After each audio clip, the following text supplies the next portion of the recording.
আমরা একটা প্রবাদ বাক্য শুনে থাকি, যে জন কৃষ্ণ ভজে সে বড় চতুর, আর যে জন নাহি ভজে সে হয় ফতুর। এই প্রবাদগুলোর মানে কি? অর্থাৎ যে ব্যক্তি তার জীবন, তার আয়ুষ্কাল বা তার জিনিসপত্রের যথার্থ ব্যবহার করতে জানে, সেই ব্যক্তি চতুর। সে জানে এই দেহ অনিত্য, এই মনুষ্য জীবন ক্ষণস্থায়ী, এই সংসার সমস্যা সংকুল, এই জগৎ উদ্বেগপূর্ণ।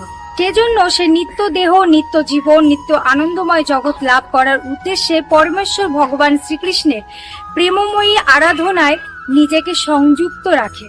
তাই কায় মন বাক্যে সে কৃষ্ণ চেতনা বিনা অন্য কোনো দিকে প্রভাবিত হন না।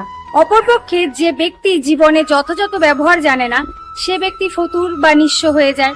আবহমান কালচক্রে সে কখনো সুখ শান্তি পায় না। যদি ক্ষণিকের জন্য সুখ পেয়েও থাকে, অকালেই তা হারিয়ে যায়। পরমেশ্বরের আরাধনা সে করে না, ক্রমে ক্রমে উদ্বেগপূর্ণ জীবন চক্রে সে পতিত হয়ে যায়।